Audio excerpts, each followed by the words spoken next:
Pois bem, irmãos, Reverendo, se estamos. possível, só diga o tema do slide, porque não aparece para muitos e eu estou abrindo aquele que o senhor postou.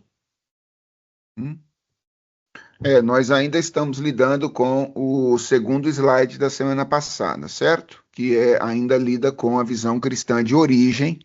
Nós não terminamos ainda esse assunto. Então, o segundo slide postado lá, né, da aula de criação, o segundo, não sei se está como aula 4B, talvez esteja como aula 4B.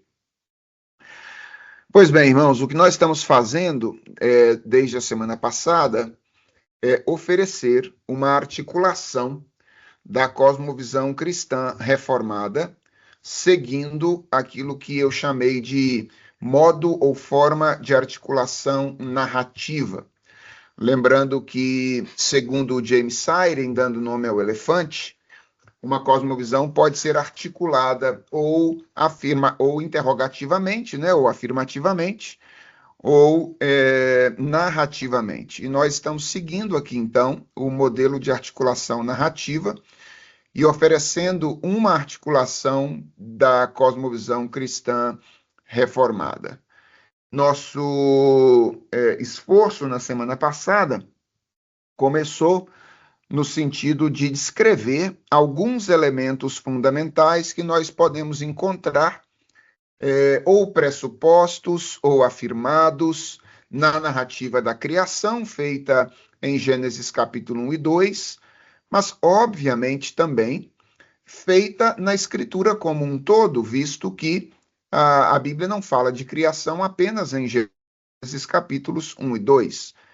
A realidade criada é objeto da Escritura Sagrada em vários outros lugares. Então,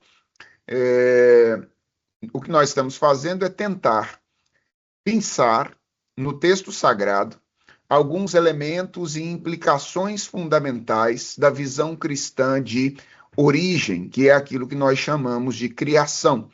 Lembrando que criação é o primeiro grande polo, né, daquilo que nós chamamos de cosmovisão cristã. E nós começamos na semana passada dizendo que a cosmovisão cristã é uma cosmovisão teísta, certo?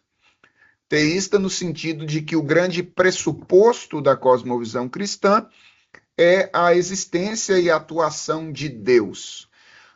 Eu chamei a atenção de vocês para o fato de que o relato da criação começa pressupondo a existência e atuação divina. O texto bíblico começa com essa afirmação: no princípio, Deus.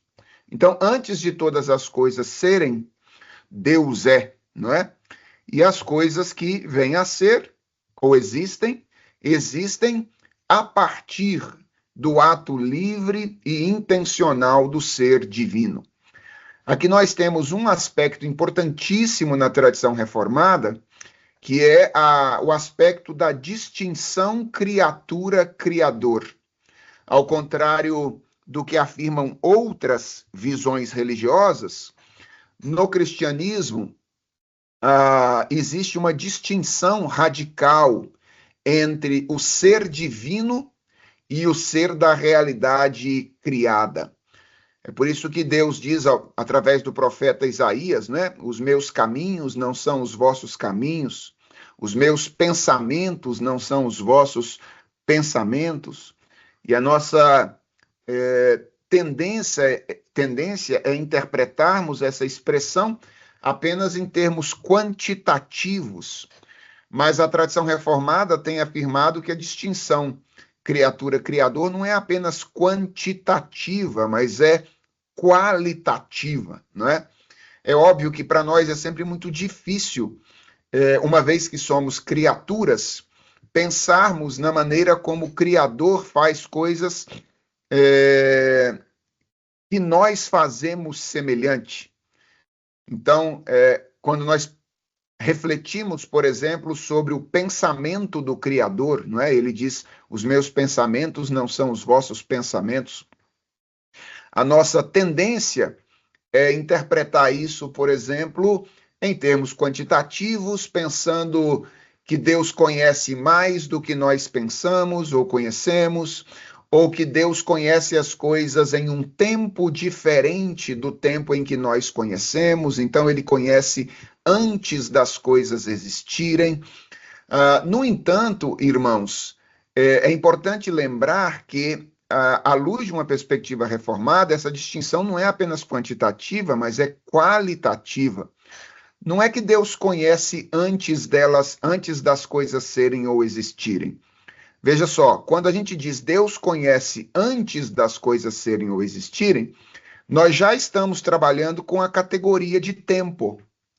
E a categoria de tempo pode ser aplicada a nós que somos criaturas, mas ela não pode ser aplicada a Deus. Então, ao contrário de nós que conhecemos as coisas no tempo e no espaço, Deus conhece as coisas fora do tempo e fora do espaço, não é? Então, a coisa é mais complexa do que simplesmente a diferença entre o conhecimento de Deus e o nosso é que ele é semelhante, mas Deus sabe antes de nós sabermos ou antes das coisas serem, enquanto nós sabemos apenas depois que as coisas são. A coisa é mais complicada à luz de uma perspectiva reformada. Na verdade, a qualidade do conhecimento de Deus é distinta da qualidade do conhecimento humano, embora, obviamente, deva existir aquilo que os reformados chamam de uma analogia entre o conhecimento divino e o conhecimento humano. Então, o conhecimento humano é analógico, ou é análogo ao conhecimento divino. Então, nós começamos semana passada mostrando aí essa questão do teísmo, né? A cosmovisão cristã é uma cosmovisão teísta no sentido de que Deus é o seu grande pressuposto. Nós vimos, no entanto, o Francis Schaeffer dizer que o conceito de Deus é um conceito vazio de significado. Poucas palavras receberam tanto significado ao longo da história, tantos significados distintos ao longo da história, quanto o termo ou a palavra Deus. Então, é importante dizer que quando nós chamamos o cristianismo, ou dizemos que o cristianismo é uma religião teísta, caracterizar ou apresentar características de que tipo de teísmo o cristianismo é. Nós vimos, por exemplo, que o James Sire, ele denomina lá no Universo ao Lado a cosmovisão cristã de teísmo cristão. E, obviamente, que esse cristão usado como adjetivo aí está qualificando um tipo de teísmo particular. Então, o cristianismo não é qualquer tipo de teísmo, mas é um teísmo específico, um teísmo particular. E nós usamos, então, o pensamento do Dr. John Frame para apontar quais seriam as características essenciais do teísmo cristão. Ou para dizer em que sentido o conceito cristão de Deus ele se distingue do conceito de Deus que existe em outras perspectivas religiosas. E nós vimos que, segundo o John Frame, no teísmo cristão, duas características, ou, na verdade, dois pares de características que costumam aparecer isoladamente em outros tipos de teísmo, aparecem conjuntamente no teísmo cristão. Quais são esses dois pares de características? O primeiro é a aceidade e a personalidade, ou a característica divina de ser, ao mesmo tempo, absoluto e pessoal. Então, o Deus cristão, ele é um Deus absoluto, ele possui essa característica da aceidade. Ele tem autoexistência, independência, ele é a fonte de tudo que existe. Isso significa ser ou possuir a característica da aceidade, não é? Ao mesmo tempo, ele é um Deus pessoal. Ele é um Deus que se relaciona entre si. Ele é um Deus que se relaciona com as suas criaturas. Ele é um Deus que se encarna. O que a gente sabe na mentalidade clássica não é? Era um absurdo. O cristianismo foi muitas vezes questionado no Império Greco-Romano exatamente por causa da doutrina da encarnação, a possibilidade de Deus receber um corpo humano, o que era absurdo à luz de uma perspectiva grega clássica. No entanto, a gente sabe que esse é o Deus da Escritura, um Deus que é ao mesmo tempo absoluto e pessoal. No entanto, embora isso distinga o cristianismo de várias outras perspectivas teístas, ainda o mantém ligado a perspectivas de religiões de tronco abraâmico, como o judaísmo e o islamismo, por exemplo. Por isso, o John Frame diz que outro par de características que geralmente aparece separado em outros teísmos, mas que no teísmo cristão aparecem juntas, ou junto, é o par da unidade e da multiplicidade. Então, em outros teísmos, ou Deus é uno ou Deus é múltiplo, mas você não encontra outro teísmo no qual Deus é ao mesmo tempo uno e múltiplo, exceto no teísmo cristão. Então, a doutrina da Trindade seria, por assim dizer, o grande distintivo, não é? Do teísmo cristão em relação a outros teísmos. Ela, de fato, para o cristianismo, é uma doutrina singular. E eu procurei mostrar para vocês aqui na semana passada como isso tem implicações práticas para questões como vida social, vida política, vida eclesiástica, como essa conjugação de Deus como ao mesmo tempo uno e múltiplo faz diferença para a maneira como nós compreendemos e vivenciamos a realidade como um todo. Então, esse é o tipo de teísmo que é afirmado pela tradição cristã e a tradição reformada dentro desta tradição de maneira bem específica. Depois, nós vimos que, além de ser uma cosmovisão teísta, o cristianismo é uma cosmovisão criacionista. Em outras palavras, a visão que os cristãos têm da realidade é a de que ela é o produto, não é, da realidade na qual vivemos, é que ela é o produto livre e intencional deste Deus absoluto e pessoal, uno e múltiplo, que se revela na Escritura Sagrada. E aqui nós encontramos, obviamente, uma clara divergência entre a cosmovisão cristã de um lado e o materialismo do outro lado, não é?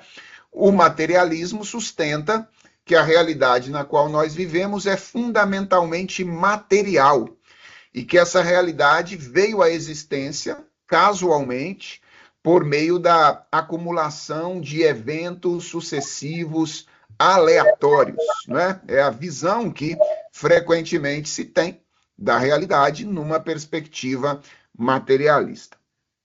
A fé cristã sustenta, por sua vez, que a realidade veio à existência por meio deste ato criador de um Deus que age de maneira intencional e de maneira livre. Irmãos, eu já silenciei esse microfone que está sendo aberto aí algumas vezes aqui, mas está abrindo de novo. Eu peço a vocês aí que por favor, mantenham o microfone fechado para que a gente consiga se comunicar com maior tranquilidade aqui. Ok. Então, a cosmovisão cristã, além de ser teísta, ela é uma cosmovisão criacionista, né? E eu enfatizei aqui com vocês semana passada, mencionando esta citação do Dr. Gerhard von Groningen, que uma das características do cristianismo é afirmar a natureza abrangente da realidade criada, não é? Então, o Van Groningen toma lá a expressão "no princípio criou Deus os céus e a terra", como um indicativo de que a totalidade da realidade criada ou da realidade foi criada por Deus. Tudo que existe foi criado por Deus. Aqui, irmãos, eu queria mencionar algo que eu não mencionei na semana passada, para destacar algo que é muito comum da tradição reformada neste ponto particular, que é o ponto da abrangência da atividade criacional de Deus. Eu estou dizendo isso porque a coisa não é tão simples quanto parece, porque a nossa experiência na realidade, ela parece mostrar que, na verdade, algumas coisas foram criadas por Deus e outras coisas foram criadas por nós, seres humanos. Então, deixe-me dar exemplos aqui. Quando nós pensamos em coisas naturais, como o tempo, o espaço, o ar, a água, o solo, as pedras, as plantas, os animais, nós, aquilo que nós chamamos ordinariamente de mundo natural ou universo natural, nós obviamente admitimos que essas coisas foram criadas por Deus. Quando nós falamos de criação, geralmente é no mundo natural ou no universo natural que nós pensamos. Mas quando nós refletimos sobre coisas como culinária, tecnologia, lógica, linguagem, instituições sociais, instituições políticas, modelos econômicos, arte, religião e todas aquelas outras coisas que nós atribuímos ao que nós chamamos de mundo cultural. Então, eu estou fazendo aqui um contraste entre mundo natural e mundo cultural, não é? Quando a gente pensa nessas coisas, a nossa tendência é pensar nelas como um produto da criação exclusiva do ser humano, sem qualquer relação com o ato criador divino, não é? No entanto, a tradição reformada, e a expressão do Dr. Van Groningen, creio, inclui isso, não permite essa distinção quando fala da natureza abrangente da criação, não é? Quando a tradição reformada diz que tudo o que existe na realidade foi criado por Deus, ela não está pensando apenas no universo natural, mas ela também está pensando no universo cultural. E a pergunta que a gente precisa fazer aqui é como é que a gente lida com isso, né? À luz da afirmação de Gênesis 1:1, que é interpretada aqui pelo Dr. Gerhard Van Groningen como uma expressão todo abrangente. E qual é o caminho geralmente proposto pela tradição reformada, especialmente aqui pela tradição neocalvinista, que é a tradição mais recente que lida com isso de maneira mais intensa. O caminho tem sido pensar na atividade criativa do homem como o desdobramento de uma estrutura estabelecida pelo Criador. Eu vou repetir isso. Então, como é que a tradição neocalvinista tem pensado na criação, na atividade, no universo da cultura? Ela tem pensado não no universo da cultura como um ambiente da autonomia humana, ou seja, onde o ser humano cria as coisas de maneira independente e autônoma, mas como o desdobramento de uma estrutura que foi previamente estabelecida pelo Criador. Lembra do cenário de Gênesis 1 e 2?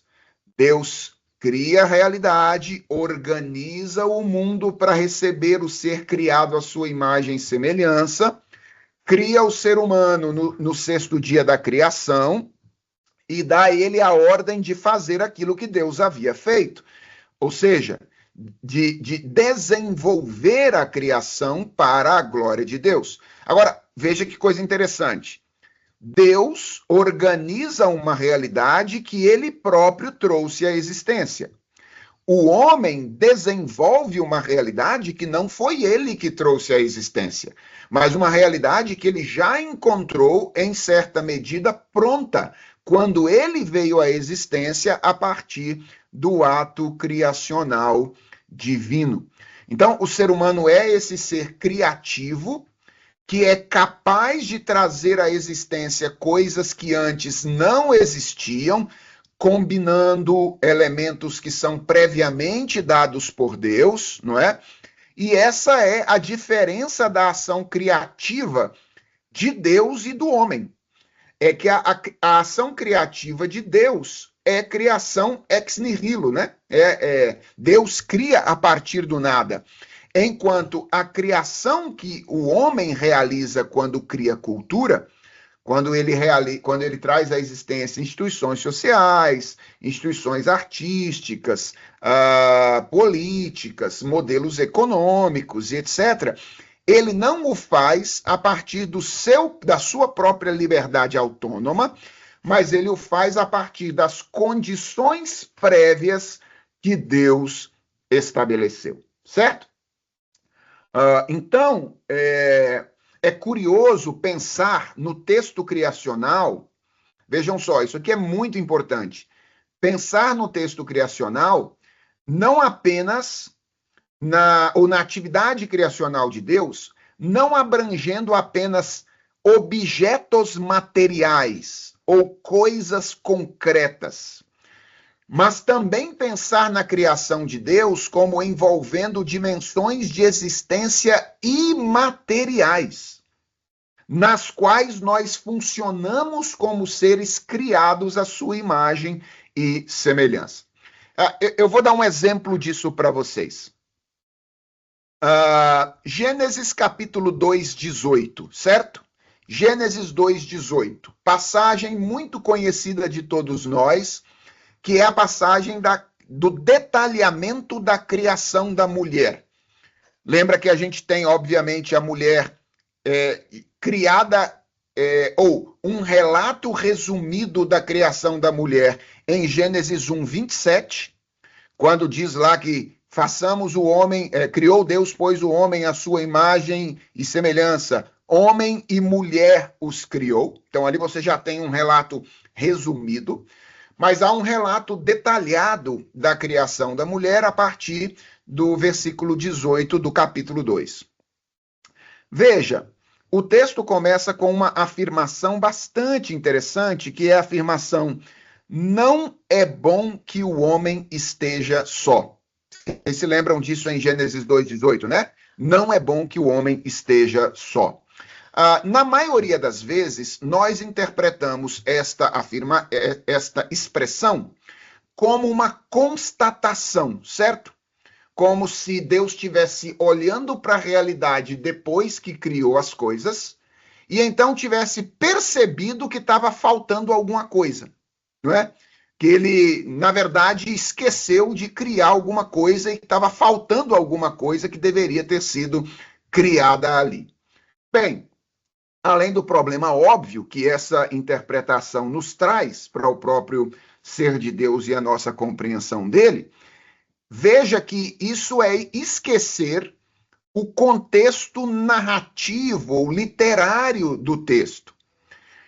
Lembra, Gênesis 2 vem depois de Gênesis 1, e o tema é o mesmo, ele é o relato criacional.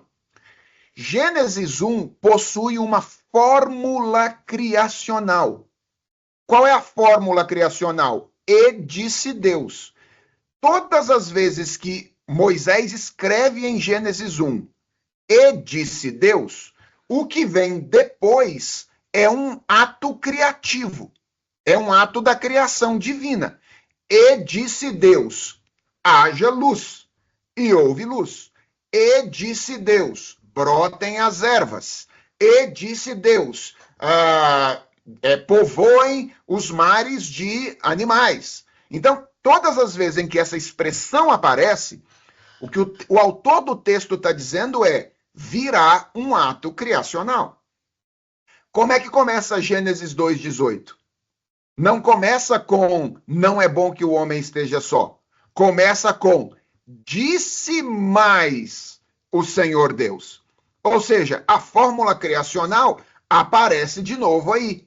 Ora, se a fórmula criacional está aparecendo, o que vem depois? O que vem depois é um ato criativo ou um ato criador. Você está lendo o texto como o texto foi escrito.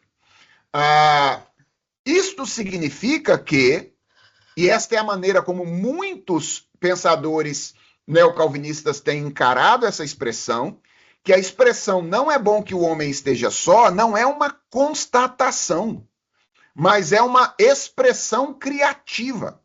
E o que Deus está criando quando ele diz não é bom que um homem esteja só?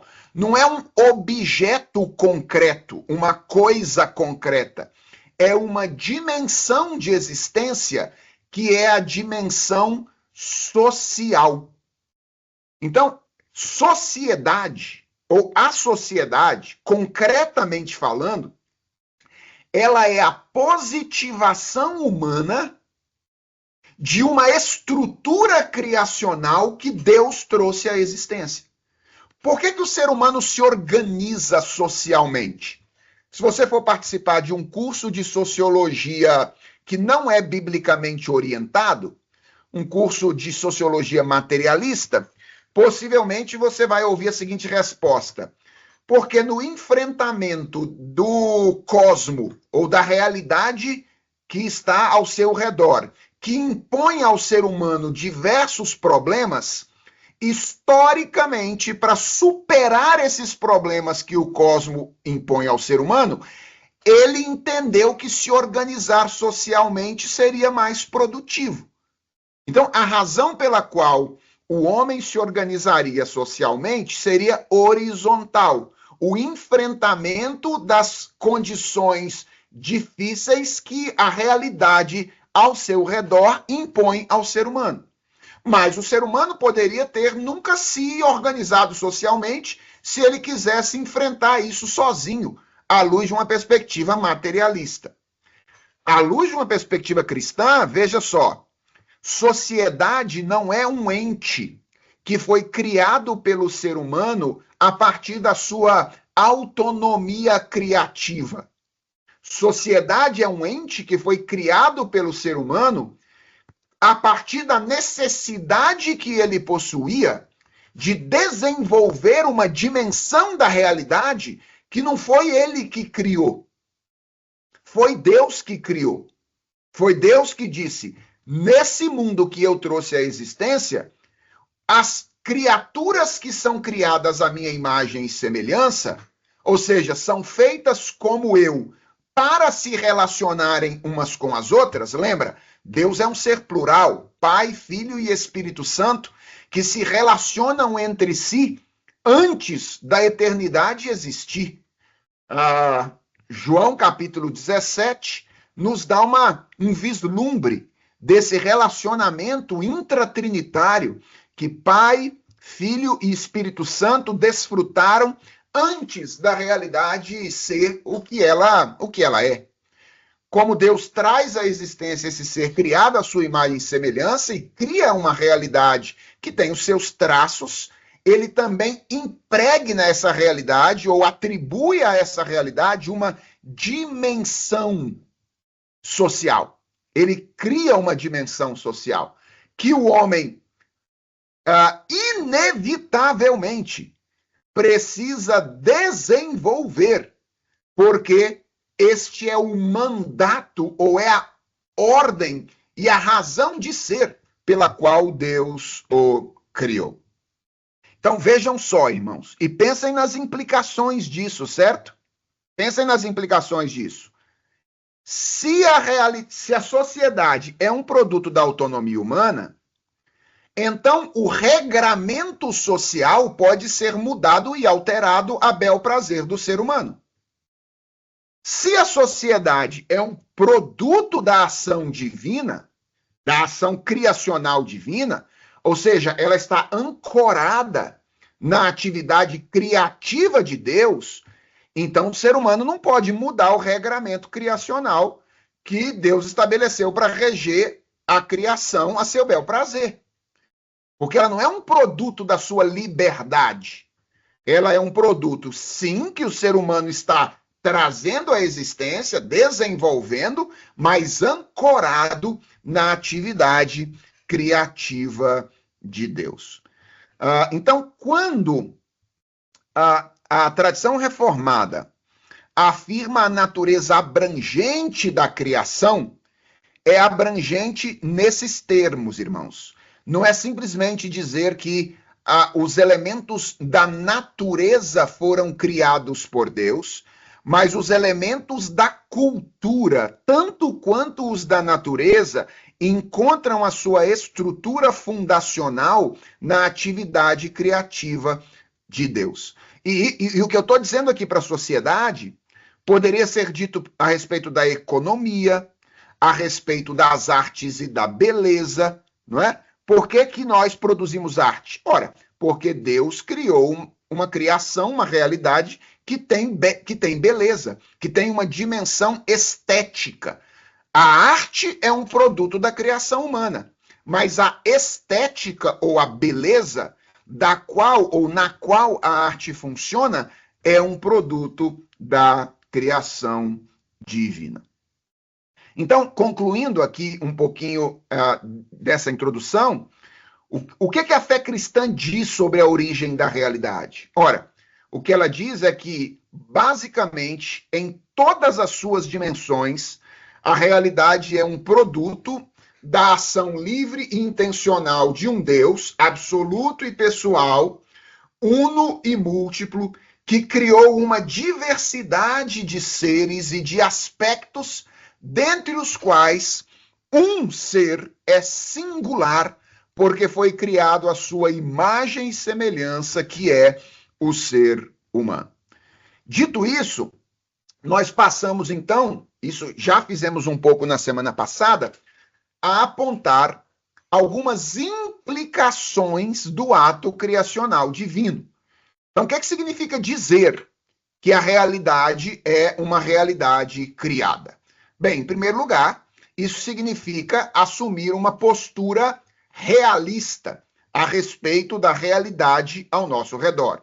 A realidade não é uma ilusão, como os monistas orientais costumam dizer, mas a realidade é real, ela existe e ela tem existência e sentido que antecedem a atividade do sujeito cognoscente humano.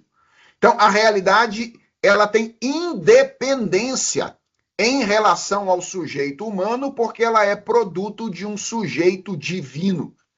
Então, a maneira de dizer isso de maneira mais simples é: não sou eu que digo o que as coisas são no mundo no qual eu vivo.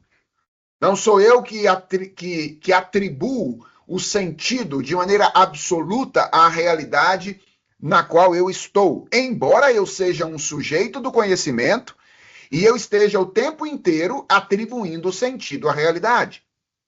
Agora, isso não significa que eu o faço livremente.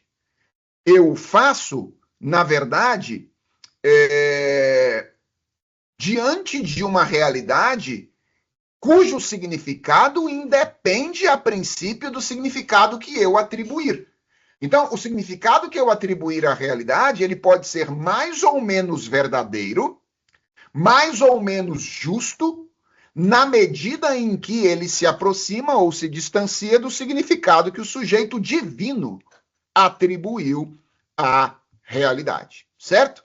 Então, a cosmovisão cristã, ela é uma cosmovisão realista, nesse sentido de que ela pressupõe que a realidade existe, que essa realidade antecede a nossa experiência epistêmica e que não somos nós quem atribuímos o sentido final e definitivo da realidade ao nosso redor.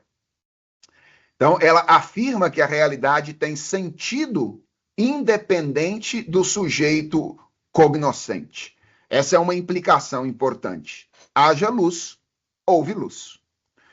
Uma segunda implicação, nós vimos isso na semana passada também, terminamos aqui, é que a cosmovisão cristã é uma cosmovisão que afirma a natureza religiosa da realidade criada, essencialmente religiosa. Em outras palavras, o que eu estou dizendo quando digo que a realidade é religiosa é que se você descascar a realidade como você faz com uma cebola, o que você vai encontrar no núcleo dessa realidade não é uma uma relação físico-química, como dizem os materialistas, certo? Não é uma reação física, uma reação química. O que você vai encontrar no núcleo desta realidade é uma relação pessoal. Que relação pessoal? A relação criatura-criador. Isso está no núcleo da existência da realidade. Então, nós não vivemos em um cosmos impessoal. Nós vivemos em uma realidade pessoal, certo? Pessoal. E é interessante perceber aí o peso que a Escritura atribui, não é, a essa relação que existe entre Deus e a realidade criada, e entre a realidade criada e o seu Criador, visto que eu disse que esta é uma relação de mão dupla, não é? Uma relação de mão dupla. Em uma via, nós poderíamos pensar aqui na providência, ou na dependência que a realidade tem do seu Criador. A Bíblia diz que Deus sustenta todas as coisas pela palavra do seu poder. Então, o próprio funcionamento do cosmos em todas as suas dimensões, desde o mais básico até o mais a mais básica até a mais complexa, ela depende da atividade divina. Então, a própria maneira como cristãos falam de lei natural deve ser relativizada, não é?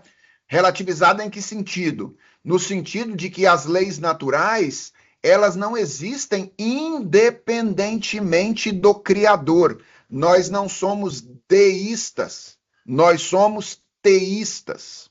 E como teístas que somos, nós não cremos em um Deus que intervém vez após outra. Nós cremos em um Deus que governa diuturnamente em todas as circunstâncias. Então, Deus é um Deus que está lá, né? Para ser honesto aqui com o título do texto do Francis Schaeffer. Então, essa é uma via de movimento. Para que a realidade seja o que é, Deus a precisa manter. Eu adoro essa citação do Bruce Milne, na qual ele diz que, como o universo foi criado do nada, ele a cada momento paira suspenso sobre o abismo da não existência. E se Deus removesse a sua palavra sustentadora, aquela que mantém o universo sendo o que é, o que aconteceria com o universo é que ele simplesmente retrocederia instantaneamente ao nada e deixaria de existir. E o Bruce Milne termina dizendo, nesse sentido mais profundo, todos nós vivemos cada instante somente pela graça de Deus, não é? Pela graça de Deus. É curioso como o apóstolo Paulo diz isso, né? Ele diz em Atos 17, pregando aquele famoso sermão no Areópago, que nele, no Deus que os gregos desconheciam, nós nos movemos e existimos. Dele, os seres derivam a sua respiração e vida, diz o apóstolo Paulo. Então, Paulo certamente não era um deísta, ele era um teísta.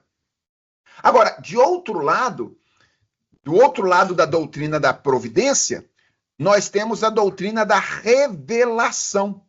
E nós vimos, por exemplo, como isso é um outro aspecto da natureza religiosa da realidade. Nós estamos diuturnamente envolvidos em uma proclamação da natureza feita pela realidade criada a respeito da glória de Deus. E isso precisa impactar a maneira como nós vivemos, não é? Nós vivemos diante da face de Deus 24 horas por dia. Os reformados holandeses tinham uma expressão da qual eles gostavam muito, que é a expressão coram Deo, que significa diante da face de Deus, para apontar exatamente para esta verdade, a verdade que nós vivemos diante da face de Deus 24 horas por dia. E se é verdade que a relação criatura-criador é o que está na base de toda a realidade criada, é o estado ou a condição da relação criatura-criador, o ponto de equilíbrio, de ancoragem de todas as demais relações nas quais nós estamos envolvidos. Então, a gente fala sempre em 3 mandatos criacionais, né? O mandato espiritual, o mandato social e o mandato cultural. Esses mandatos, eles não têm o mesmo peso, eles não estão organizados da mesma maneira. Na verdade, o ideal seria falar numa espécie de triângulo invertido, no qual o mandato espiritual é base e fundamento para os outros 2 mandatos. E isso vai ficar muito claro por ocasião da queda em pecado, quando os demais mandatos, o social e o cultural, serão pervertidos ou afetados pela perversão do mandato espiritual. Então, a relação do indivíduo, de uma cultura, de uma sociedade com Deus, afeta as relações entre as pessoas e afeta a relação que as pessoas têm com a realidade ao seu redor. É isso que a gente está querendo dizer quando a gente diz que nós vivemos em uma realidade essencialmente religiosa. Essencialmente religiosa. A relação com Deus nunca está fora de nenhum processo da nossa existência. A gente pode dizer, eu não compreendo bem como esta dimensão de existência se relaciona com Deus. Mas eu não posso dizer isso não tem nada a ver com ele, se é verdade que a realidade criada é um produto das suas mãos. Bem, nós paramos nesse ponto, certo? Paramos aqui na natureza essencialmente religiosa da realidade criada. Eu quero, para terminar essa aula a respeito de criação, apontar ainda mais 2 implicações que eu considero importantes da afirmação a respeito da criação, tal qual a tradição cristã tem compreendido. Ok? Então, eu vou apontar essas 2 características aqui, e aí depois a gente tem aí algum tempinho, né, para interação e eventuais dúvidas para tirarmos desse primeiro tópico de articulação. Então, a terceira implicação, a primeira seria o realismo, a segunda seria a natureza essencialmente religiosa, a terceira seria a natureza teleológica da realidade criada. Bem, telos é a palavra grega para objetivo, para finalidade, para propósito. E é óbvio que em uma perspectiva materialista, segundo a qual nós viveríamos em um universo impessoal, é simplesmente desnecessário e, na verdade, seria até impossível falar em um propósito previamente estabelecido. E a razão para isso é muito simples, é que o estabelecimento de um propósito pressupõe personalidade. Apenas pessoas podem estabelecer propósitos, né? Ou podem instituir propósitos. No entanto, numa perspectiva cristã, segundo a qual a realidade é o resultado da ação intencional, livre de um Deus pessoal, não é apenas possível, ou não apenas possível, mas também necessário concluir que a realidade em que vivemos é uma realidade teleológica, ou seja, uma realidade que possui um propósito pré-definido ou um propósito pré-determinado. Então vejam só, antes eu falei que não somos nós que estabelecemos o sentido, o significado da realidade. Agora, o que eu estou dizendo é que não somos nós, sujeitos humanos, que estabelecemos o telos, o objetivo ou o propósito desta realidade. O fato de nós afirmarmos como cristãos, cremos que Deus, livre e intencionalmente, criou esta realidade, implica que nós devemos falar que o propósito desta realidade também é estabelecido por Deus. Bem, e qual seria, não é, o telos, ou o propósito da realidade criada? Eu diria que, primeiramente, é possível falar do telos da realidade de um modo geral, e eu já antecipei aqui qual é o telos no segundo exemplo do tópico anterior, quando eu mencionei a doutrina da revelação. Eu costumo dizer que revelação não é uma dentre as muitas atividades realizadas pela realidade criada. Revelação é a razão de ser da realidade criada, a finalidade da realidade criada. Ela existe para espelhar a glória do Criador, para ser um espelho por meio do qual Deus pode ser conhecido. Então, é possível pensar no telos da realidade de um modo amplo ou geral, não é? E o telos da realidade é tornar Deus conhecido, é glorificar a Deus. Eu me lembro de certa vez estar explicando isso em uma das aulas aqui, disciplinas, e um aluno lá do Rio de Janeiro, João Paulo, eu sempre dou esse crédito a ele porque eu gostei daquilo que ele disse, e eu tenho usado isso para ilustrar o que eu estou dizendo aqui agora, quando falo do telos da realidade criada. E ele, então, me interrompeu e disse assim: professor, veja se eu entendi bem, o que o senhor está dizendo é que o mundo não revela Deus porque ele não revela Deus porque é bonito. Ele é bonito porque foi criado para revelar Deus. E eu disse, é exatamente isso que eu estou dizendo. O que eu estou dizendo é que a realidade é o que é para cumprir um propósito definido anteriormente por Deus, que é o de se relacionar com o homem e usar a realidade criada como meio de revelação e palco para esse relacionamento. Então, beleza é um efeito do telos criacional, que é a revelação do caráter divino. Não é?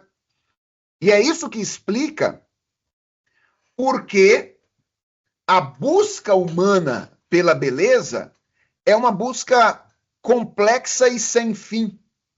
É que ela não é apenas a busca por uma beleza imanente. Ela é a busca por uma beleza transcendente. A beleza que a gente enxerga no cosmos não é a beleza do cosmos. É um reflexo da beleza de Deus, ou da beleza do próprio Criador. É por isso que, por mais que o ser humano faça arte, produza arte, coisas belas, ele está sempre tateando apenas, tocando traços da beleza que existe na realidade criada, né? Então, é possível falar desse telos geral da realidade, e eu diria que é possível também falar de um propósito particular de cada ente da realidade que concorre para o alcance desse propósito geral.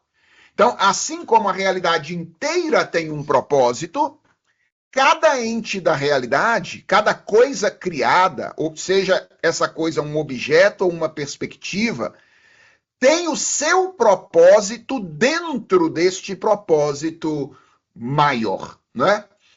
É interessante que uma das coisas que o autor de Gênesis 1 deixa muito clara na descrição que ele faz do ato criador é isso, que Deus não apenas trouxe coisas à existência, mas ele atribuiu funções específicas ou funções particulares, propósitos particulares para as coisas. Lembra? Quando Moisés descreve, por exemplo, a criação do sol, ele diz que Deus criou o luzeiro maior para governar o dia. Isso é uma cláusula de finalidade, certo? Para governar o dia.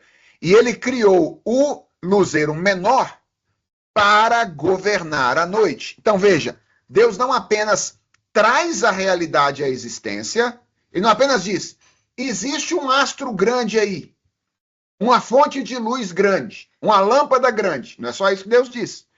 Deus atribui o significado e o propósito para aquela coisa que ele criou e estabeleceu. E isso, obviamente, nos inclui, não é? Nós, seres humanos, nós também temos um telos previamente estabelecido. Veja, ao contrário do que dizem os existencialistas, nós não atribuímos o nosso propósito para nós mesmos. Você não é um ser vazio de sentido que vai preencher o sentido na medida em que você define o seu propósito. Isso é o que dizem os existencialistas. Na verdade, nós temos um sentido previamente determinado. Nós somos imago Dei, imagem de Deus, criados para expressar essa imagem por meio de um tríplice relacionamento, certo? O relacionamento com Deus, o relacionamento com o nosso semelhante e o relacionamento com a realidade ao nosso redor. Então, a finalidade da existência humana é atribuída por Deus, é glorificar a Deus por meio da expressão da imagem de Deus, envolvidos em um tríplice relacionamento. O relacionamento com Deus, que é o mais basilar de todos, o relacionamento com o nosso semelhante, que é um efeito da imago Dei em nós, e um relacionamento com o restante das obras das mãos de Deus, que é onde nós exercemos a tarefa criativa que Deus nos atribuiu quando nos trouxe à existência. Então, irmãos, além de vivermos em uma realidade, ou além de termos uma visão realista da realidade, uma visão religiosa da realidade, nós temos uma visão teleológica da realidade. Nós não acreditamos que vivemos em uma realidade sem propósito, sem sentido a ser definido posteriormente pelos sujeitos criativos da existência. E por último, eu diria que uma quarta e última implicação da afirmação da natureza criacional da realidade é a sua natureza normativa. Então, nós acreditamos na normatividade da realidade criacional. Aliás, eu percebi que não li com vocês aqui o texto do Van Groningen, né? Veja aí como é que ele fala de teleologia lá no Criação e Consumação. Ele diz assim, ó, Deus tinha um plano. Ele desejou se revelar de acordo com um plano que poderia efetivamente fazer conhecido o que ele, Deus, era e quais eram algumas de suas características. Consequentemente, como Meredith Kline menciona, pode ser dito que o cosmos foi feito à imagem de Deus. O cosmos reflete aspectos do ser e caráter de Deus. Por essa razão, o cosmos não é para ser considerado um produto de eventos fortuitos ou de forças naturais que associaram-se por acidente ou coincidência. Deus, como Senhor Criador, ao separar e organizar o cosmos, deu papéis e funções para cada aspecto constituinte. As funções do céu são diferentes das funções da água. A terra que Adão e Eva foram mandados cultivar e ter domínio sobre ela tem uma função distinta da função das plantas que sustenta. Essas funções ou papéis foram ordenados pelo Criador. Enquanto os vários elementos constituintes do universo assumem seus papéis e prosseguem suas funções determinadas, o cosmos opera de acordo com o desejo e plano do seu Criador. Ele menciona as plantas ali, né? E eu me lembro que o caso das plantas também é mencionado em Gênesis 1 em termos de finalidade, né? A alimentação do próprio ser humano. Então, as plantas foram dadas ao ser humano com esta finalidade. Então, quarto aspecto ou implicação, a normatividade da realidade criada. Quando eu estou, obviamente, falando de normatividade aqui, eu estou falando de regulamento, de lei, né, da existência de leis que regulam a realidade na qual nós vivemos. Em outras palavras, quando nós afirmamos a realidade da criação ou a doutrina da criação, nós estamos afirmando que nós não vivemos em uma realidade caótica, mas em uma realidade ordenada. Então, a palavra de Deus, irmãos, além de ser criadora, ela é legisladora. É muito interessante perceber que esse é um aspecto da palavra de Deus na revelação.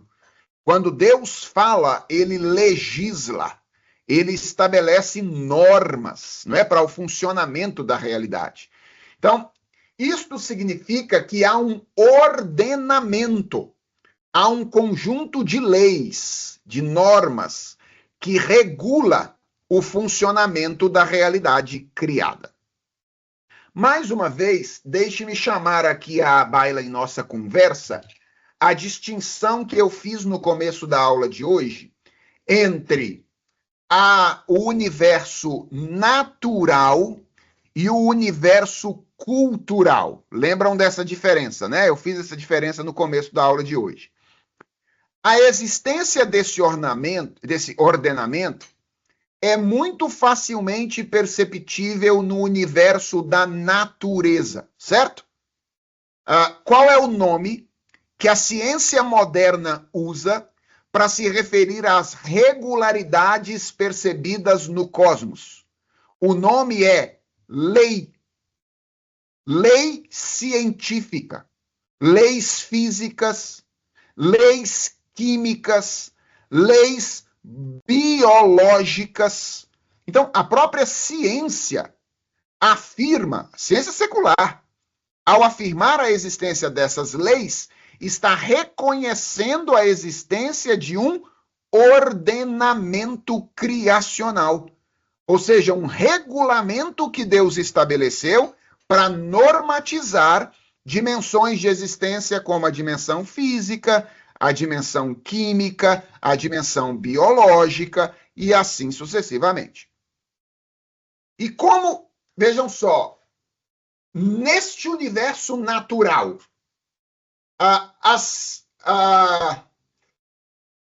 esse ordenamento divino se apresenta a nós em uma forma em que a sujeição a ele é simplesmente inevitável. Inevitável em que sentido? Ora, o que acontece se alguém resolver desobedecer uma lei física como a lei da gravidade? O que acontece? Por exemplo, se alguém resolver falar assim, olha, eu não concordo com a lei da gravidade, então eu vou subir aqui num prédio que tem 25 andares e eu vou me jogar daqui e eu vou lutar contra essa lei da gravidade. O que vai acontecer com esse indivíduo? Ora, ele vai morrer. Ele vai perder a sua vida. Porque nesse ambiente da natureza, a sujeição ao regulamento ou ao ordenamento é inevitável. O que acontece com você se você almoçar e o seu corpo não processar os alimentos no seu aparelho digestivo da maneira como ele foi criado para processar? O que acontece é que você tem uma infecção intestinal e morre. É isso. Porque esses elementos, eles são basilares, eles são fundamentais à existência humana no cosmos, certo? Ah, então vejam só, como isso acontece no universo da natureza, ninguém discute a existência desse ordenamento no universo natural. A ciência secular não tem problema de falar em leis físicas, não tem problema de falar em leis químicas, não tem problema de falar em leis biológicas, por causa desse peso vital que essas leis possuem, ou essas dimensões de existência possuem, para a própria continuidade da vida humana no mundo. Quando é o universo cultural que está em questão, ou seja, quando a gente está falando do concurso histórico humano, da linguagem, da organização social, dos modelos políticos, econômicos, da beleza estética nas artes, nos padrões de comportamento ético, então, vejam só, então, a existência de um ordenamento criacional costuma ser veementemente questionada. Por quê, irmãos? Ora, porque tendo negado a doutrina da criação, a mentalidade secularizada vê o universo da cultura como um produto da autonomia humana. Então, não existem leis linguísticas, leis históricas, leis jurídicas, leis sociais, leis econômicas que extrapolem a existência humana, a humanidade, às quais o homem ou a humanidade devam se submeter. Uma vez que, em uma mentalidade secularizada, todas essas coisas são vistas como um produto da autonomia humana. Ora, se sociedade é só uma coisa que a gente criou para enfrentar de maneira mais apropriada as intempéries do universo físico contra nós, a gente pode regular isso do jeito que a gente quiser, certo?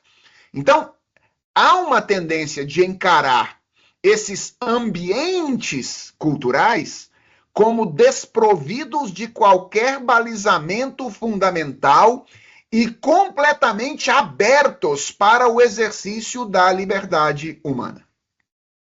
No entanto, vejam só, nós somos criacionistas. E nós afirmamos uma criação abrangente, que Deus criou todas as coisas com uma finalidade maior, que é revelar-se à realidade criada. E revelar-se ao ser criado à sua imagem e semelhança. Isto significa, irmãos, que não combina conosco afirmar que a cultura é um ambiente desprovido de balizas fundamentais.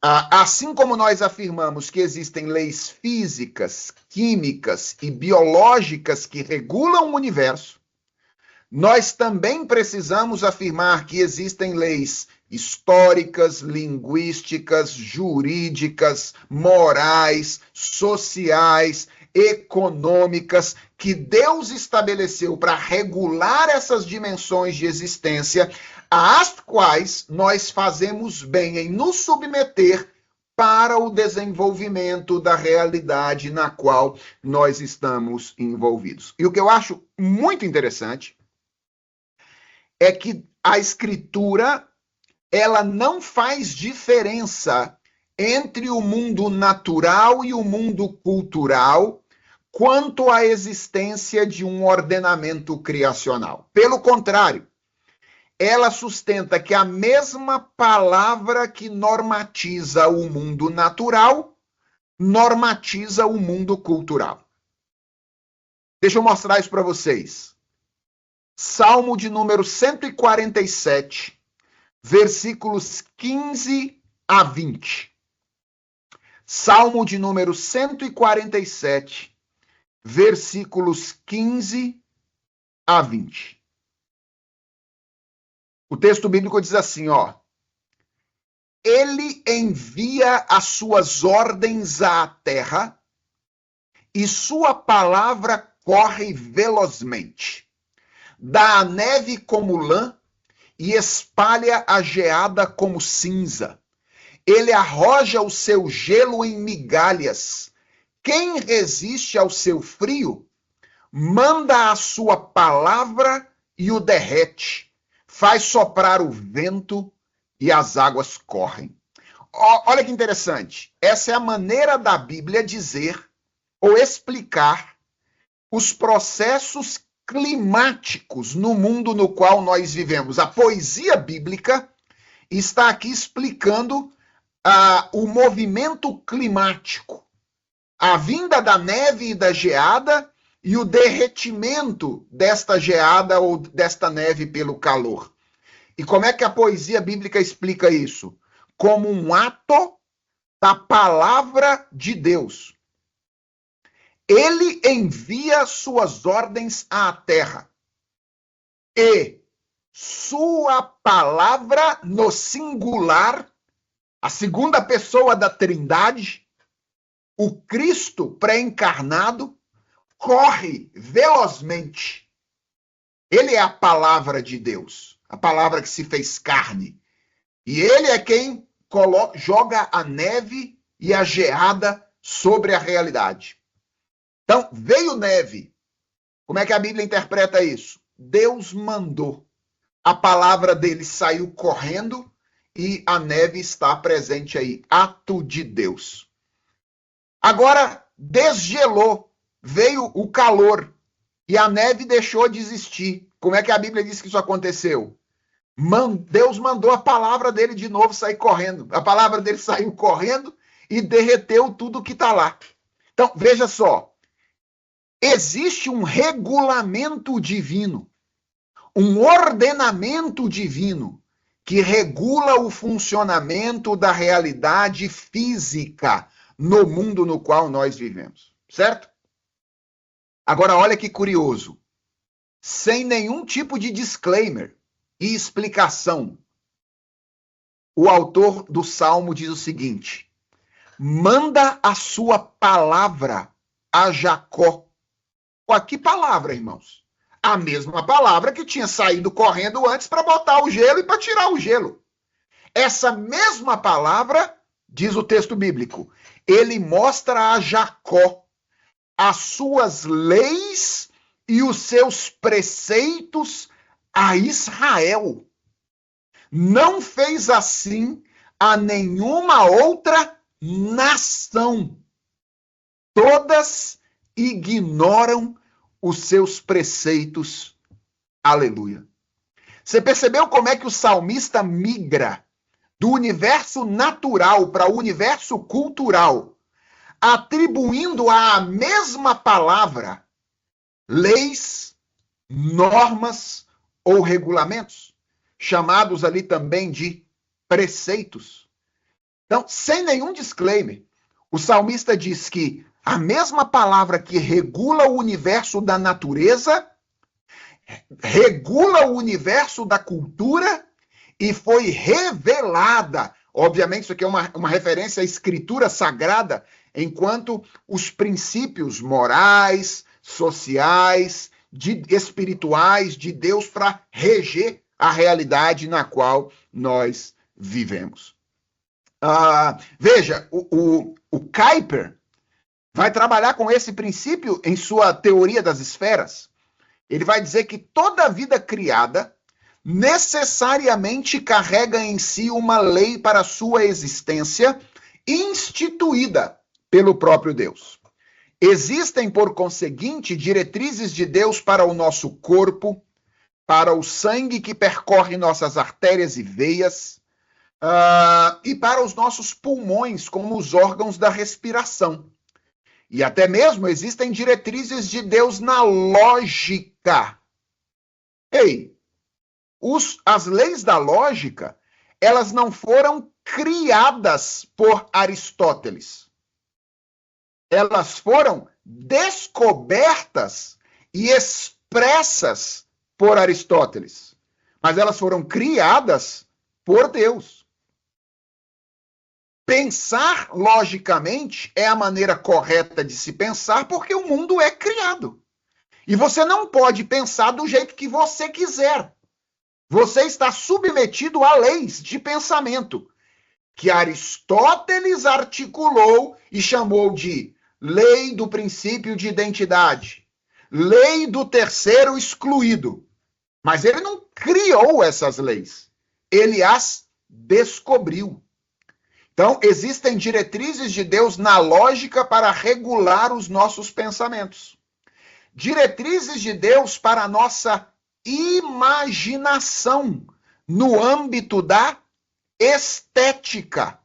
Então, beleza e feiura nas artes é uma questão meramente subjetiva à luz de uma perspectiva cristã que afirma que Deus criou a realidade absolutamente? Não pode ser. E da mesma forma, também existem estritas leis de Deus para toda a vida humana na esfera da moralidade. Então, existem leis morais que regulam o funcionamento da realidade. Quando a tradição reformada, especialmente neocalvinista, fala que a realidade é normativa, ou que existe um regulamento criacional, ela não está falando apenas do universo da natureza. Ela está falando também do universo da cultura.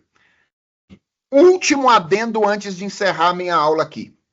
É claro que, ao contrário do que acontece no universo da natureza, atenção a isso, ao contrário do que acontece no universo da natureza, as normas que regulam o funcionamento das dimensões culturais não se nos impõem todas elas de modo definitivo e independente da nossa vontade.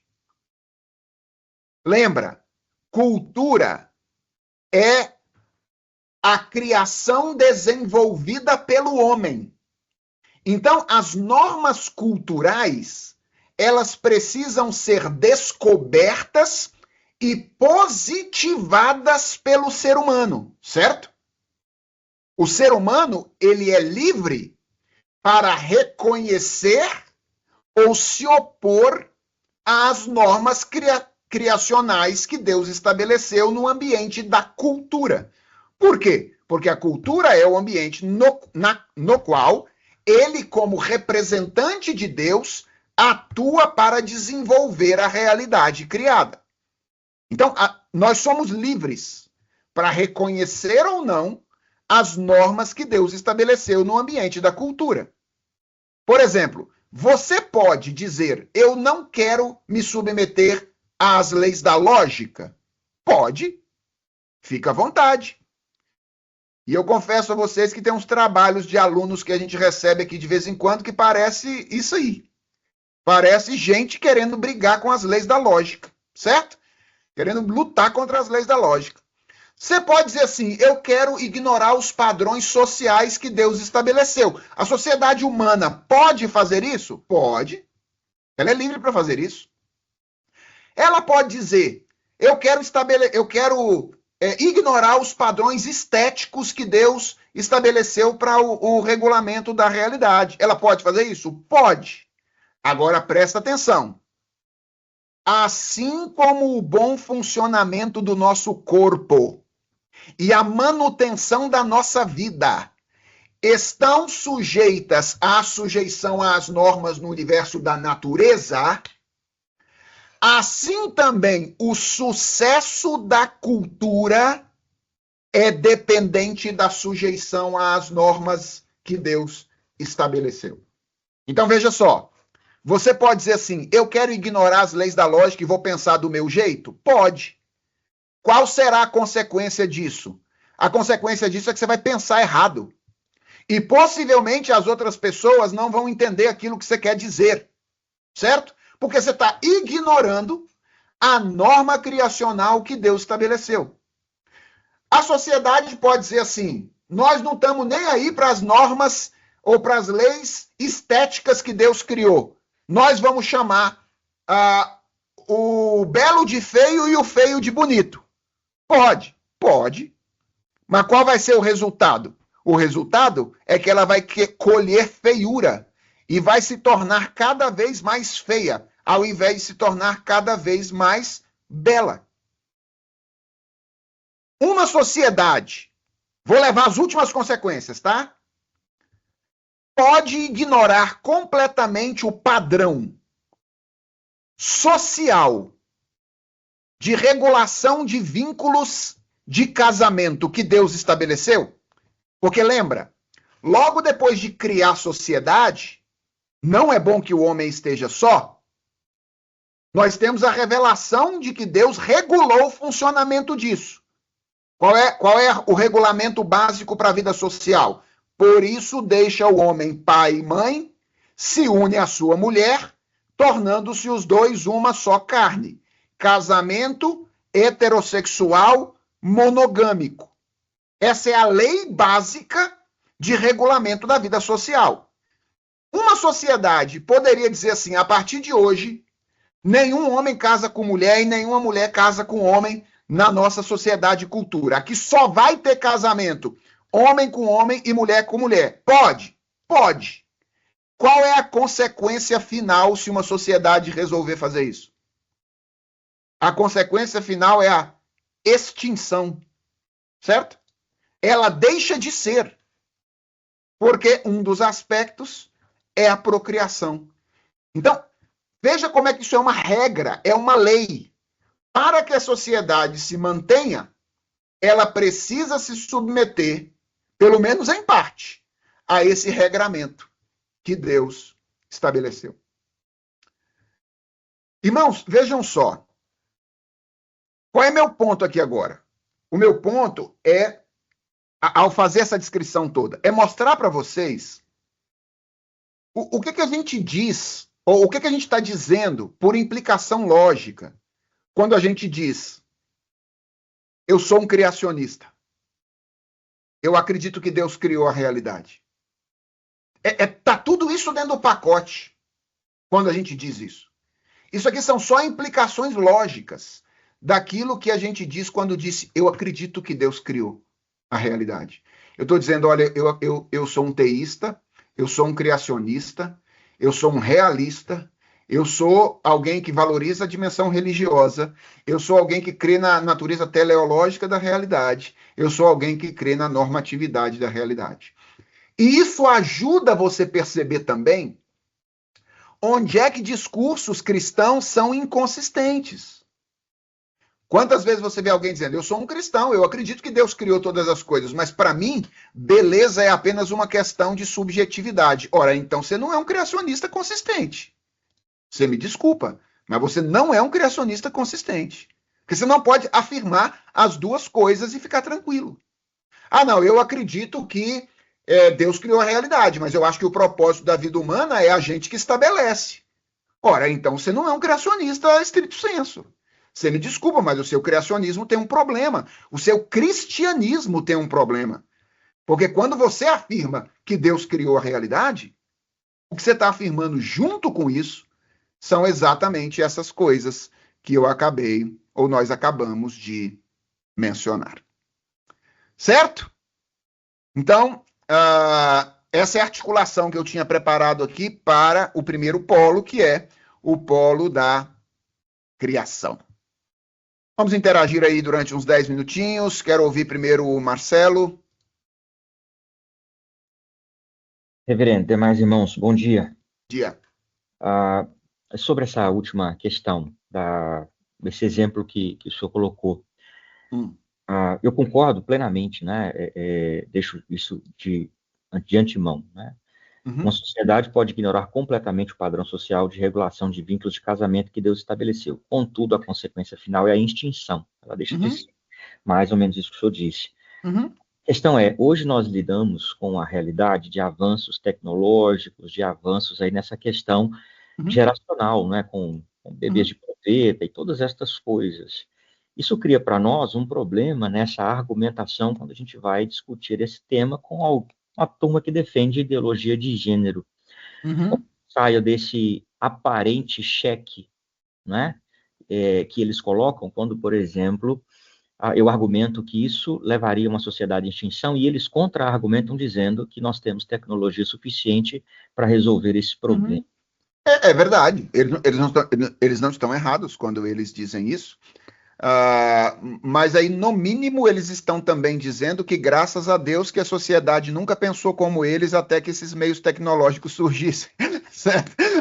No mínimo, porque o que eles estão dizendo é, ainda bem que os nossos antepassados nunca pensaram como eu estou pensando, porque caso eles tivessem pensado, eu não existiria, né?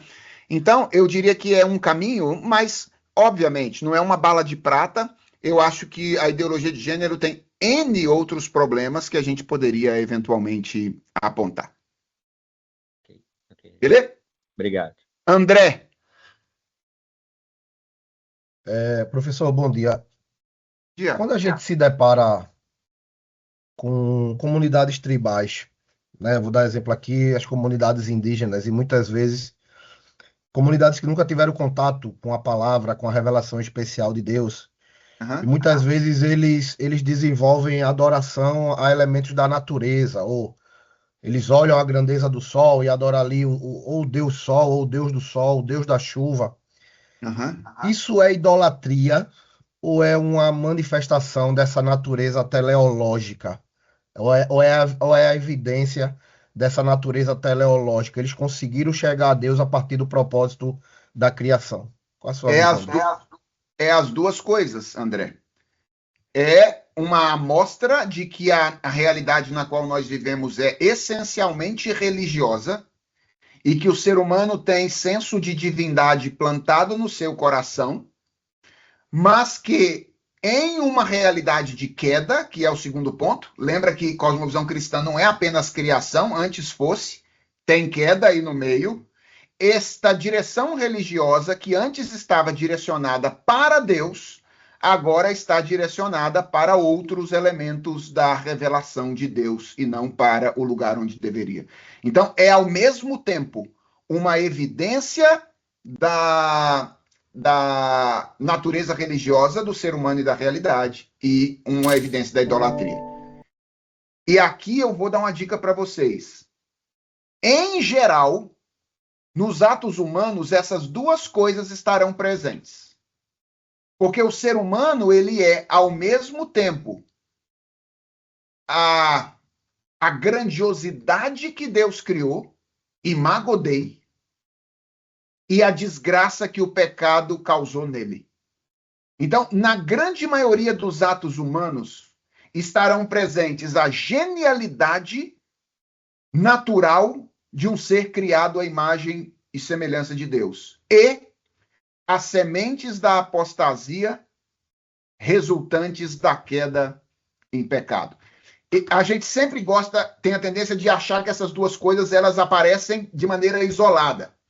O que torna muito difícil a nossa vida no mundo e na cultura, na atual conjuntura, é que na maioria das vezes essas coisas aparecem muito mais juntas do que nós imaginamos. É isso que torna nossa vida na cultura difícil. É isso que faz, por exemplo, alguns cristãos dizerem assim: para de ouvir música do mundo. Por que para de ouvir música do mundo? Porque tem desgraça lá. Eles estão enfatizando a desgraça. Enquanto outros dizem assim: não, você tem que ouvir, se você é músico, você tem que ouvir mais músicas ditas seculares, porque existem grandes músicos lá. O que eles estão percebendo? A genialidade que está presente naquele tipo de música e canção. O grande problema é que a coisa está misturada. E não é tão simples dizer isto é 100% bom, isto é 100% ruim. Na maioria das vezes, o que nós vamos encontrar é coisa misturada. E a gente vai ter que lidar com isso com muita sabedoria. Jefferson. Bom dia, professor. Está me ouvindo? Estou te ouvindo. Eu queria uma pergunta simples. Como que a gente consegue relacionar, então, esse princípio da normatividade e da multiplicidade? Lembro quando o senhor estabeleceu aquela relação de que a perspectiva criacional cristã, ela defende a ideia de unidade e multiplicidade, né? Então, a gente tem um aspecto de diversidade, inclusive na forma de produzir a cultura, né? Perfeito. Eu gosto de certas comidas e o senhor talvez não vai gostar da mesma. Mas, assim, é essa relação difícil, aparentemente difícil, né? Se existe uma norma, Deus estabeleceu uma norma, então, para uma beleza em um certo padrão? Como que a gente relaciona com essa ideia de diversidade? Não sei se o senhor entendeu. Perfeito. A pergunta não é nem um pouco fácil, Jefferson. A pergunta ela é muito difícil. Eu fiquei impressionado de você dizer. É uma pergunta fácil aqui. Ela é muito difícil. O que eu diria é o seguinte. Você teria que ler um pouquinho sobre isso. Eu sugeriria você ler, por exemplo, alguma coisa do Hans Huckmacher no que diz respeito às artes. Mas o que eu diria é que as leis ou normas dos aspectos culturais, elas contemplam a diversidade e a diferença de cultura para cultura. Então, quando Deus estabelece determinadas leis, ele não anula, por exemplo, o espaço para a subjetividade nas leis estéticas. Então, por exemplo, a norma tem a ver com o efeito causado pela junção de determinadas notas musicais. Então, todas as vezes que você juntar uma nota com outra nota, você vai ter o mesmo efeito. Isso tem a ver com uma nota, com uma norma. Agora, o que isto significará no contexto de diferentes culturas é variável. Ou a maneira como esta mesma sensação será interpretada por indivíduos diferentes é variável. Aí você diz, mas isso é autonomia absoluta? Eu diria, também não. Possivelmente existem normas culturais que explicam por que naquela cultura aquele tipo de som foi interpretado daquele jeito. E por que determinada pessoa, submetida a determinada conjuntura histórico-cultural ou pessoal, encarou de um jeito diferente. Então, a normatividade criacional não anula o espaço para a diversidade e para a subjetividade. Pra você ter uma ideia, quando o Dooyeweerd ele estabeleceu a sua tríplice lei para o aspecto histórico, ele diz que uma das leis seria a norma de diferenciação cultural. Ou seja, uma das normas do aspecto histórico é que, mesmo seguindo determinadas regularidades, uma cultura nunca é idêntica à outra. E o Dooyeweerd diz, Deus estabeleceu as coisas para funcionarem desta maneira. Isso é uma lei divina, que as culturas, mesmo seguindo determinadas normas, serão sempre diferentes umas das outras. Certo? Lucas Miranda. Oi, professor. Diga, homem. Não estou conseguindo abrir a câmera. Eu queria perguntar, pensando na questão teleológica, né?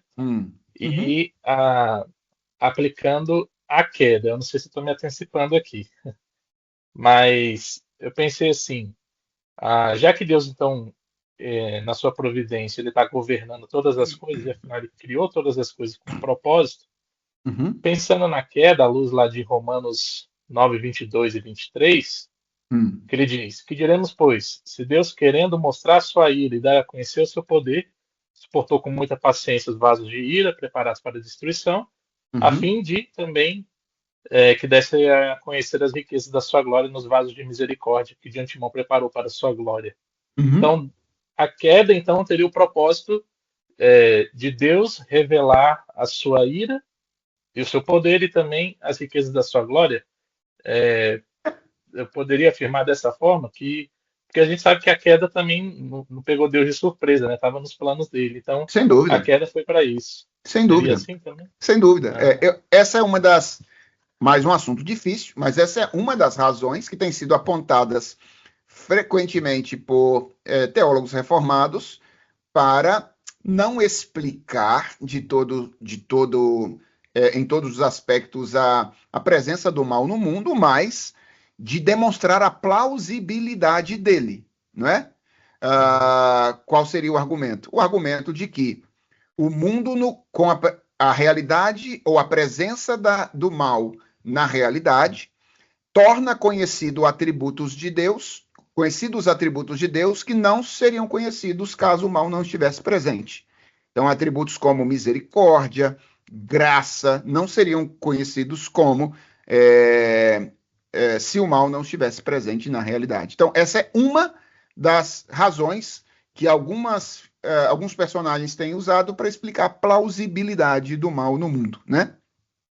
Embora é sempre difícil lidar com essa questão do problema do mal, porque a gente não lida com ele apenas da perspectiva teórica, a gente lida com ele da perspectiva afetiva. O nosso problema com o mal, o nosso grande problema com o mal não é teórico. Ele cabe muito bem em explicações lógicas do porquê ele está presente na realidade. O nosso problema com o mal é o problema afetivo. É que ele nos atinge, ele nos machuca. E quando ele nos machuca, nós não encontramos lugar para ele, certo? Certo. Obrigado. Valeu, Lucas. Muito obrigado pela pergunta. Mairi.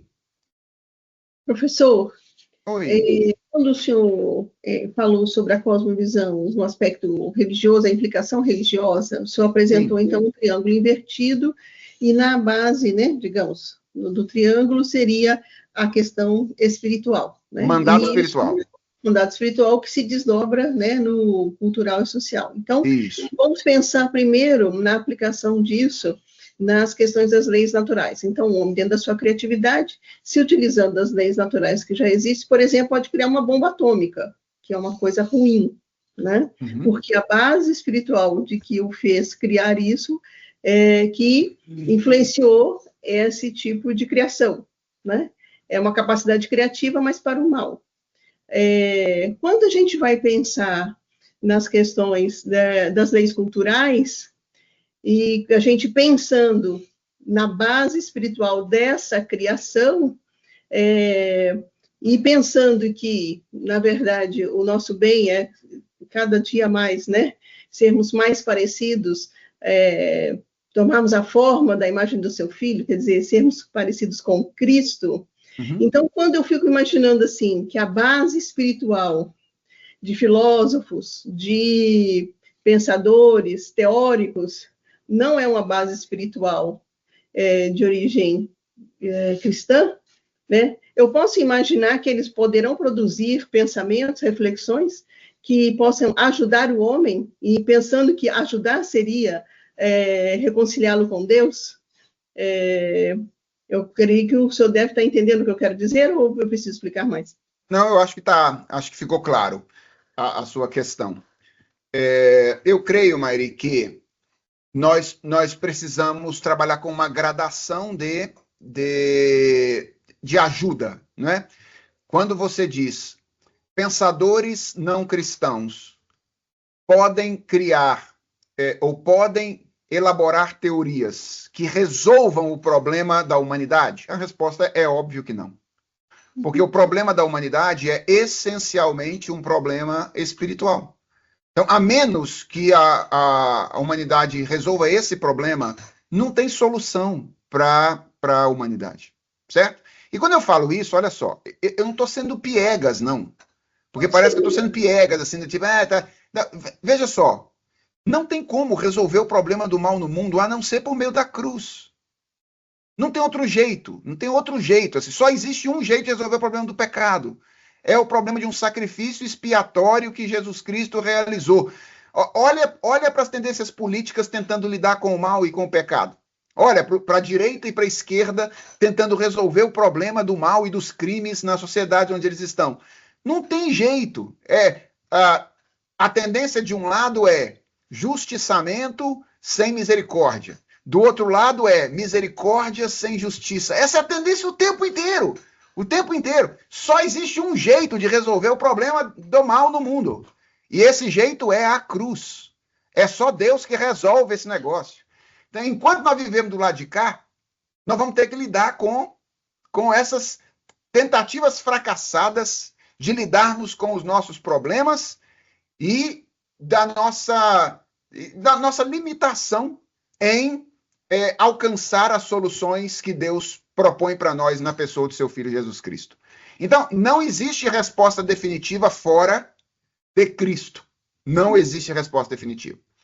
Agora, isto não significa que determinadas ideias às quais chegam pensadores não cristãos não possam ser incorporadas ou apropriadas por pensadores cristãos, porque refletem as coisas, aspectos ou pontos verdadeiros, e transpostos para um pensamento de background cristão para ajudar o ser humano. Então, eu acho que há benefícios no diálogo com o pensamento apóstata. Eu acho que há benefícios. Mas os benefícios são sempre relativos e eles nunca podem ser simplesmente me dá isso aqui que eu vou usar isso como está. Tem que ser sempre, deixa eu pegar essa pérola, limpar essa pérola e colocar dentro de um edifício teórico que é basilarmente cristão, porque aí ele pode fazer sentido para ajudar uma outra pessoa. Certo? Ok. Disponha. Saul. Pastor, bom dia. Meu ponto também é simples, ainda ligado a essa questão da teoria, da questão do problema do mal. Tá. O que eu só queria lhe pedir seria uma recomendação de como é que a gente poderia, então, se apropriar de um autor, de uma obra, que pudesse nos ajudar a lidar com essa questão de modo mais teórico dentro do campo da cosmovisão. Eu digo assim porque a questão do problema do mal, como o senhor colocou, prático, né, no dia a dia, a gente tem até muitos autores que ajudam a lidar com isso, na área de aconselhamento bíblico, por exemplo, mas sempre que eu tive uma dificuldade muito grande é como argumentar, por exemplo, se eu for em um ambiente acadêmico, filosófico, dentro do campo da cosmovisão, a questão do problema do mal dentro da perspectiva cristã. Me dá um exemplo prático. Eu não estou conseguindo compreender tão bem. Tá, veja assim, no começo da aula o senhor colocou a questão de que a base da realidade é Deus. Lá em 1 João 1,5, vai dizer que Deus é luz e nele não há treva nenhuma. Então, como, por exemplo, eu vou lidar com a questão da existência de algo que não existe na essência do ser de Deus? Então, assim, é com questões desse nível de raciocínio que eu quero poder, sabe, raciocinar melhor, encontrar autores que ajudem a argumentar isso. Em geral, veja só, Saul, você não vai se deparar você vai se deparar em grupos muito restritos com esse problema posto desta maneira. Talvez em grupos de filósofos da religião, lidando com essa questão pontualmente, sabe? Existem N alternativas de argumento quanto a isso. Então, eu recomendo o livro do Plantinga, eu não sei se você o conhece, mas Deus, a Liberdade e o Mal. Então, o Plantinga tem um livro excepcional sobre isso. Eu recomendo você conhecer, embora não seja a minha explicação melhor, a explicação do próprio Gordon Clark a respeito do problema do mal.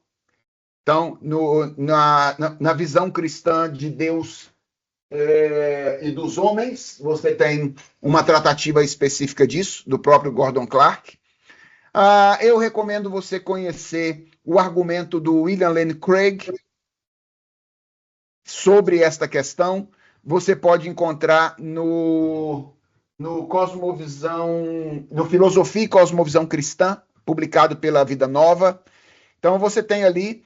Agora, em geral, você vai lidar com isso de maneira mais encarnada na academia, em disciplinas específicas, sabe?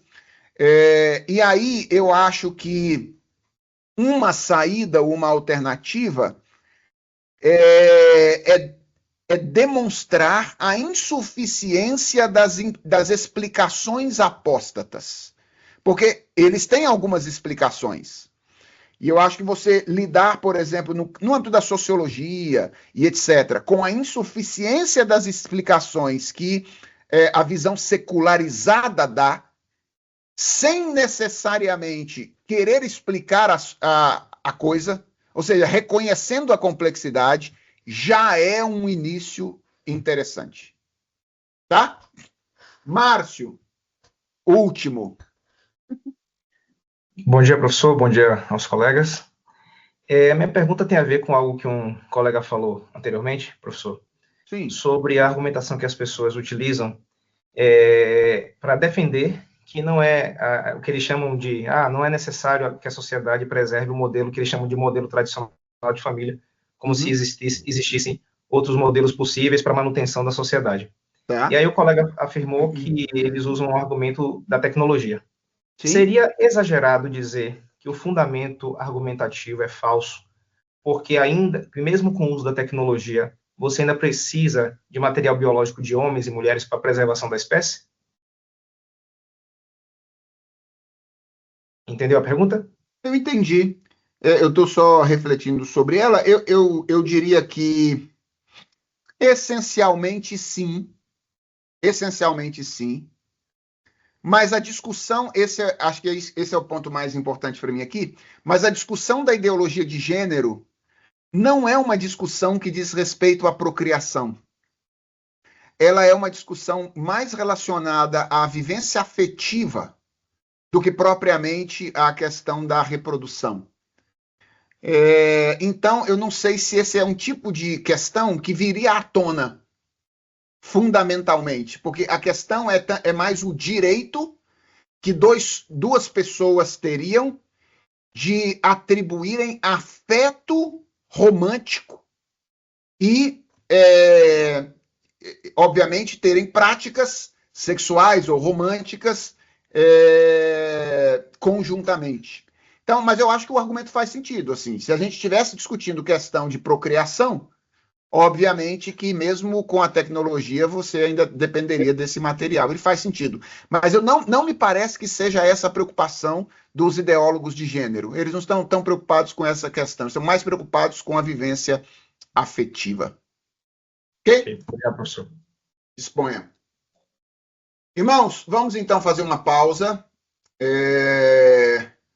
Voltamos às 11h15. Pelo menos para iniciar o nosso segundo tópico, que é o tópico da queda, tá bom?